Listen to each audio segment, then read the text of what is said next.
यही वजह है कि इस्लाम में आधा इल्म तो हजरत आयशा रज़ी अल्लाह अन्हा से हमने लिया है। ठीक है, अब आप आइए चाइना में जो मिनिमम एज है लड़की की शादी करने की वो है 21 साल। अच्छा, अब एक लड़की इंडिया की है, उसने 18 साल की उम्र में शादी की, जाके चाइना में सेटल हो गई, तो चाइना के एतबार से तो वो फिजिकली एबल ही नहीं है शादी करने की। देखिए ऐसा है कि जो लोग ये एतराज करते हैं ना कि आप सल्लल्लाहु अलैहि वसल्लम ने हजरत आयशा सिद्दीका रजी अल्लाह अन्हा से निकाह किया 6 साल की उम्र में और रुखसती हजरत आयशा की हुई 9 साल की उम्र में, जो ये एतराज कर रहे हैं वो दरअसल आप सल्लल्लाहु अलैहि वसल्लम की शख्सियत पर ही एतराज नहीं कर रहे हैं। कान खोल कर सुन लें, वो राम जी के ऊपर भी एतराज कर रहे हैं और लक्ष्मण जी के ऊपर भी एतराज कर रहे हैं। और इसको सुन लीजिए क्यों। उसकी वजह यह है कि सोशल मीडिया पर जो नौजवान टाइम वेस्ट करते हैं, अपना जॉब वॉब तो है नहीं, तो अब जो यहां आकर टाइम वेस्ट करते हैं उन्होंने कोई स्टडी नहीं की, अपने मजहब के बारे में उनको पता नहीं है, 2-4 वीडियोस देख लेते हैं और उसके बाद वो एतराज करने लग जाते हैं, ऑब्जेक्शन करने लग जाते हैं। तो आप सल्लल्लाहु अलैहि वसल्लम पर तो ये एतराज बाद में होगा, ये एतराज आप पहले राम जी पर कर रहे हैं और उसके साथ साथ आप लक्ष्मण जी पर कर रहे हैं। और मैं जो यहां आपको जवाब देने वाला हूं, उस जवाब से आप न सिर्फ ये कि हम आप सल्लल्लाहु अलैहि वसल्लम का दिफा और डिफेंड करेंगे, बल्कि राम जी और लक्ष्मण जी को भी डिफेंड करेंगे। ये भी सुन लीजिए। सबसे पहले तो मैं आपको यह बताऊं कि आप राम जी पर एतराज क्यों कर रहे हैं। इसलिए कि अगर आप अपने मजहब की किताबें पढ़ेंगे तो आपको अंदाजा होगा कि राम जी ने जो सीता जी से शादी की थी तो उस वक्त सीता जी की उम्र क्या थी, 6 साल थी। ठीक है, कैसे? सीता जी को जब अगवा किया रावण ने, तो रावण से सीता जी ने कहा कि इस वक्त मैं 18 साल की हूं और 12 साल हो गए मुझे अपने हस्बैंड के साथ रहते हुए। आप जब जरा ये कैलकुलेट करेंगे तो आपको पता चलेगा कि सीता जी ने जिस वक्त शादी की थी तो सीता जी की उम्र क्या थी, 6 साल राम जी से। ठीक है, अच्छा अब आइए लक्ष्मण जी के पास। लक्ष्मण जी की बीवी का नाम क्या था, उर्मिला। और उर्मिला कौन है? उर्मिला सीता जी की छोटी बहन है। आप किसी भी अपनी हिस्ट्री की किताब में पढ़ लीजिए कि उर्मिला और सीता जी में कई साल का फर्क था।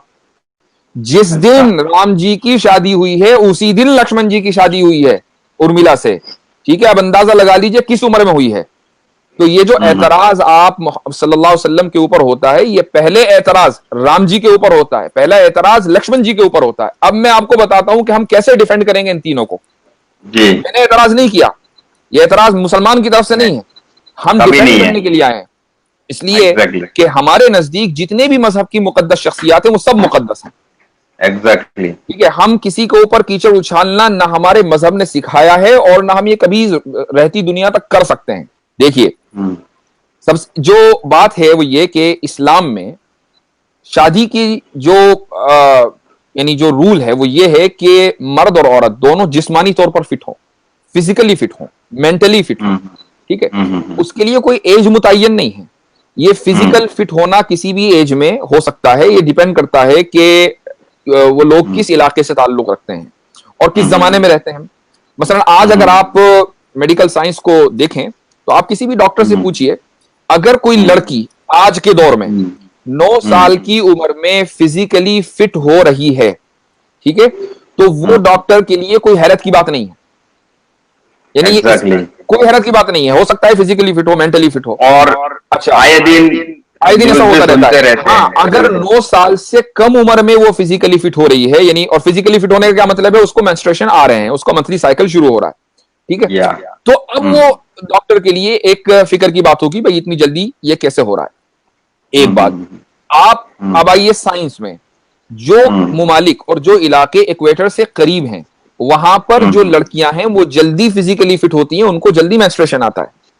ठीक है, सऊदी अरबिया का जो इलाका है वो इक्वेटर के ऊपर है बिल्कुल, तो वहां पर जो लड़कियां हैं वो जल्दी फिजिकली फिट हो जाती हैं, मेंटली फिट भी हो सकती हैं। ठीक है, अब इस्लाम में जो आपका जो वोटिंग एज है वो मैटर नहीं करती कि आप वोट डालने के लिए किस उम्र में आप एलिजिबल होंगे। ठीक है, इंडिया में वोट डालने के लिए आप एलिजिबल हैं 18 साल की उम्र में लड़की। ठीक है, 18 साल से कम उम्र में आप शादी करेंगे तो क्या होगा, इलीगल है कि लीगल है, मुझे बताइए। इलीगल है। इलीगल है, ठीक है। अब आ जाइए आप अमेरिका में। अमेरिका में जो है शादी करने की जो उम्र है वो क्या है, 16 साल। अच्छा, ठीक है। अमेरिका में जो सूबे हैं 50 तकरीबन, उनमें एक सूबा है टेक्सास। टेक्सास में आप चले जाइए, वहां पर शादी करने की जो मिनिमम एज है 14 साल। ओहो। रोमन एम्पायर में चले जाइए, इस्लाम से पहले, ठीक है, आप सल्लम से पहले, तो वहां पर शादी करने की मिनिमम एज थी, एवरेज एज, मिनिमम नहीं एवरेज एज थी 12 साल।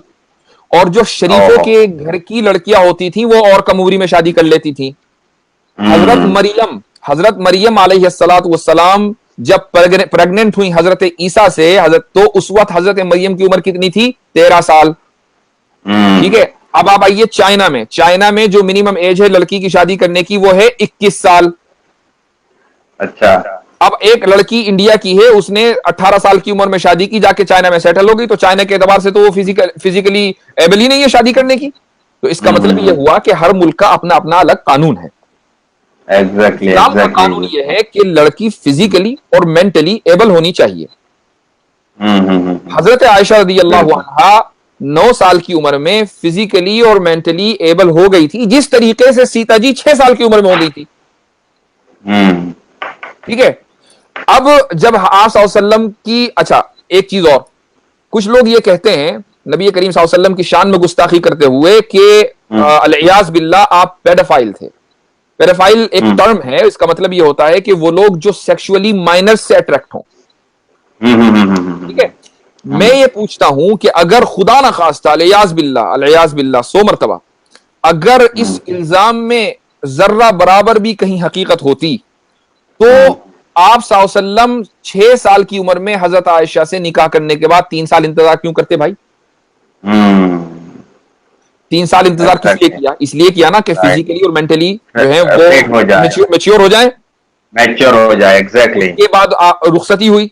अच्छा, अब यहां सवाल ये होता है कि भाई चलो 9 ही साल क्यों, 2-4 साल और इंतजार कर लेते अगर 3 साल किया था। उसकी भी एक हिकमत है। उसकी वजह यह है कि नबी करीम सल्लम के घर में एक ऐसी फैमिली मेंबर का होना जरूरी था कि जो बाहर के असरात से महफूज रहे, ताकि आप सल्लम की जो पूरी फैमिली लाइफ है वो उसको जू का तू रिकॉर्ड कर ले। अब अगर एक औरत 18 की, 20 साल की, 22 साल की उम्र की किसी घर में आएगी, तो वो बाहर के असरात से महफूज नहीं, उसका अपना एक कल्चर होगा, उसका अपना एक बैकग्राउंड होगा, उसका अपना एक सोचने का अंदाज होगा। ठीक है, तो वो मुकम्मल फैमिली लाइफ को रिकॉर्ड करने के लिए अपने आप को डेडिकेट नहीं कर सकेगी। यही वजह है कि इस्लाम में आधा इल्म तो हजरत आयशा रज़ी अल्लाह अन्हा से हमने लिया है। जी, और बहुत सारी हदीसें हैं जो माँ ईसा से वाबस्ता है कि भाई एक बार आखिरी सुन लीजिए, आप आखिरी बात सुन लीजिए। जब किसी लड़की का रेप होता है ना बचपन में, 6 साल, 8 साल, 9 साल की उम्र में, तो मुझे बताइए कि उस लड़की का जो फिजिकल और मेंटल ग्रोथ है ना वो तकरीबन रुक जाता है। वो लड़की जो है बिल्कुल डिसफंक्शनल हो जाती है, अब वो किसी काम की नहीं रहती, जो अब उसको बल्कि साइकोलॉजिकल थेरेपी की जरूरत पड़ती है अगर उसके साथ ऐसा हो जाए और वो अपनी जिंदगी बचा ले। यहां हजरत आयशा रज़ी अल्लाह अन्हा के साथ उल्टा हो रहा है। हजरत आयशा रज़ी अल्लाह अन्हा के साथ शादी होती है, 9 साल की उम्र में रुखसती होती है, तो अगर खुदा ना खास्ता ये रेप होता तो हजरत आयशा तो डिसफंक्शनल हो जाती। वो डिसफंक्शनल क्या, वो तो पूरी उम्मत का जो आधा इल्म है वो सिक्योर कर रही है, महफूज कर रही है और पूरे सहाबा को पढ़ा रही है।